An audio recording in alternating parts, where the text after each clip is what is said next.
71 காலத்திலேருந்து இந்த காவேரி கடந்து வந்த காலத்தை பார்த்துருக்கோம். 70களில் வழக்கு தொடுக்கப்பட்டது. அப்போது இருந்த ஐயா மூப்பனார் அவர்கள் மற்றும் விவசாய சங்கங்கள் எல்லாம் சேர்ந்து வழக்கு தொடுக்கப்பட்டது. அதுக்கப்புறம் அந்த வழக்கு ஏன் வாபஸ் பெறப்பட்டது, யார் சொல்லி வாபஸ் பெற்றார்கள், 74ல் எதற்காக அந்த அக்ரிமெண்ட்டை புதுப்பிக்கல, அப்புறம் அப்போ வந்த கச்சத்தீவு, இப்படி நிறைய பேசிட்டே வந்தோம்னா அதை சொல்லி தான் துரோகம் சொல்றாங்க. பேரவைத் தலைவர் அவர்களே, இந்த சட்டமன்றத்தில் ஏன் வழக்கு வாபஸ் பெறப்பட்டது என்பதெல்லாம் பல விளக்கமாக முதலமைச்சர்களே பேசியிருக்கிறார்கள்.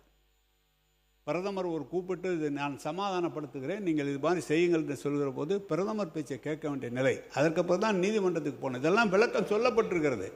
ஏதோ வேண்டுமென்று நாங்கள் எப்படி அந்த காவிரி பகுதியிலே பிறந்து காவிரி பகுதியிலே வளர்ந்து விவசாயிகளாக இருக்கிற நாங்கள் எப்படி காவிரியை விட்டு கொடுப்போம்?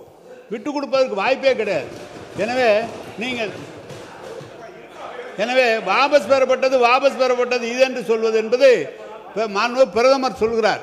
பிரதமர் ஒரு வார்த்தை சொல்கிற போது மாண்பு முதலமைச்சர் எப்படியாவது சுமூகமான ஒரு நிலை ஏற்பட வேண்டும் என்ற எண்ணத்தில் தான் அது செய்யப்பட்டது தவிர அதற்காக நாங்கள் வேண்டுமென்றே செய்யப்பட்டதெல்லாம் என்று இல்லை. மாண்புமிகு அவை முன்னவர் பேரவைத் தலைவர் அவர்களே, பிரதமர் எங்களை அழைத்து பேசினார்கள், ஆகவே நாம் வாபஸ் பெற்றோம் சொன்னார்கள், அதற்கு நன்றி. மாண்புமிகு சட்டத்துறை அமைச்சர் முடிங்க. மாண்புமிகு பேரவைத் தலைவர்களே, இவ்வளவு காலமாக வைக்கப்பட்ட குற்றச்சாட்டு என்னன்னா, ஒருதலை பட்சமாக பிரதமர் சொல்லி ஒரு முடிவை எடுத்திருக்கிறார். அன்று இருக்கிற ஒன்றிய அரசுக்கு சாதகமாக எடுத்தார்னு சொல்றதான் குற்றச்சாட்டு. அதான் குற்றச்சாட்டு. அதனால தான் அந்த காலகட்டத்தில் அந்த வழக்கு 2007 வரை நமக்கு கொண்டு வந்து வர்றதுக்கு இத்தனை 40 வருட டிலேயே இந்த அன்னைக்கு வாக்கு பாஸ் வாங்கினால தான். அதுக்கப்புறம் 83ல் புரட்சித் தலைவர் கொண்டு வந்து அந்த வழக்கை திரும்பவும் பதிவு செய்தார். அதுக்கப்புறம் அம்மா முடிச்சு வச்சாங்க. 2013 வரை எவ்வளவு போராடி அதை கெசட்டை வெளியிட வச்சாங்க. 2018ல வந்த தீர்ப்பு எப்படி வந்துச்சு எல்லாமே தெரியும். இது ஒரு விஷயத்தை ஒத்துக்கொண்டதற்கு மிக்க நன்றி. உறுப்பினர் உங்களோட மட்டும் உறுப்பினர் நீங்கள் பேச விளக்கத்தோடு முடித்துவிட்டு நான் முடிவு சொல்கிறேன். நீங்கள் பாருங்கள். இது சபையிலே இதை பற்றி அதிகமான தரவை சொல்லப்பட்டிருக்கிறது.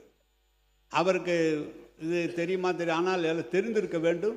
இப்போ கொஞ்சம் கற்றவர் தெரிஞ்சிருக்க வேண்டும். ஏற்கனவே இது சொல்லப்பட்டு அதுக்கப்புறம் தான் நடுவர் மன்ற தீர்ப்பை வலியுறுத்தி நடுவர் மன்றத்தில் 220 டிஎம்சி என்று சொல்லி அதற்கு பிறகு ஒரு வழக்கு தொடர்ந்து 14 டிஎம்சி குடிநீருக்காக குறைக்கப்பட்ட காலம் தொடர்ந்து சட்ட போராட்டம் நடத்தி தான் வந்திருக்கமே தவிர எந்த இடத்துலையும் விட்டு கொடுத்ததில்லை. எனவே நன்றி சொல்றது உங்களுக்கு நன்றி, இதை கொண்டு வந்ததுக்காக.